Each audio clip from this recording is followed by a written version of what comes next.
福生無量天尊，各位，我係家寶師傅，善信你哋家宅安寧，方能諸事順意。今日我哋將視野放大，為大家講下流年風水勘測嘅精要。你嘅住宅係一個活嘅能量場，佢同你個人嘅命盤都係一樣嘅，會隨住時間而去變化。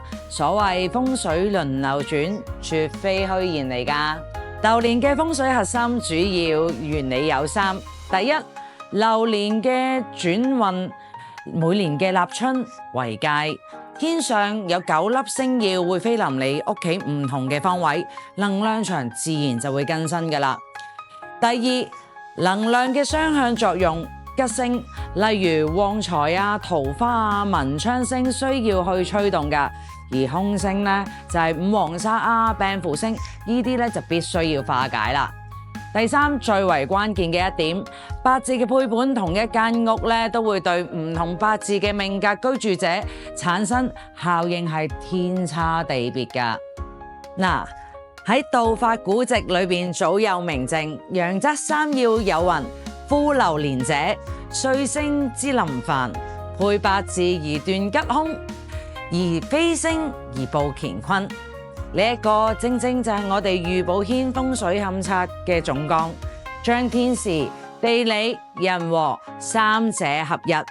我哋嘅勘測並非千篇一律，其精髓喺深度個分析。你嘅生辰八字裏邊會提取呢個喜用神，即係你嘅命格裏邊最需要嘅五行能量。你間屋嘅坐向、元運，推算當年嘅飛星盤，將兩者進行呢一個五行生克嘅分析，會得到3個情況。相生你嘅吉位咧，就會能量得到倍增嘅功效；而相克咧喺房屋中嘅空位咧，就會令你產生更大嘅威脅，必須優先化解㗎。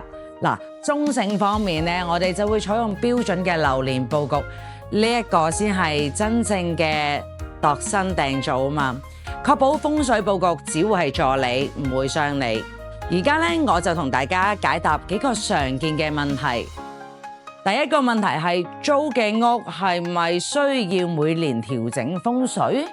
嗱，其實咧係必須要㗎。流年飛星嘅影響咧，超越房屋本身固定嘅風水。對於租屋者嚟講咧，年年化解外來嘅煞氣，甚至係比自宅更為逼急㗎。問題第二係同等嘅一棟樓，相同嘅戶型，風水係咪一樣？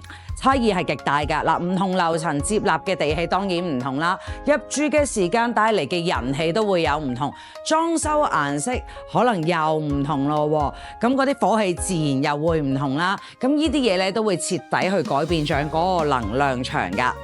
嗱，問題3咧就係空位能唔能夠徹底消除咧？嗱，呢一個咧好多人問嘅真係，但我可以同大家講，呢個只可以轉化，就唔可以消除嘅。風水嚟講咧，就係能量嘅管理。例如最兇嘅五黃煞，若果你係經過專業進行呢一個道法嘅轉化，就會將佢本身最剛強嘅氣轉化為權力能量，反而咧擔任一啲我哋叫領導職位嘅善信們咧更加好㗎。若果要進行呢一個精心流年嘅勘測，嗱，你需要準備呢3樣嘢㗎。第一樣嘢咧就係要有呢一個標註清晰房屋嘅平面圖。第二咧就係有呢一個常住喺一間屋裏邊屋企人嘅生辰八字。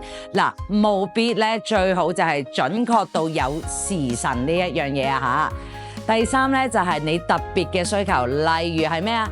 求子啦、升職啦，或者避開官非㗎。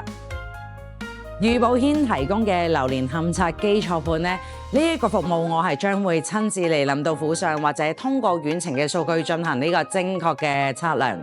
為咗完成呢一個宅命配盤，就會提供一個完整嘅化解同催旺嘅方案。安宅即係安心。嗱，善信們，你哋需知道啊，風水環境同人呢係共生之道。調整風水即係調整你身心嘅內外嘅道場，安宅方能安心，安心方能生慧。願此呢一個流年風水勘測，助你營造一個順應天時、藏風聚氣嘅屋企。福生無量天尊，期待同你相見，共堪乾坤。歡迎大家聯絡御寶軒查詢。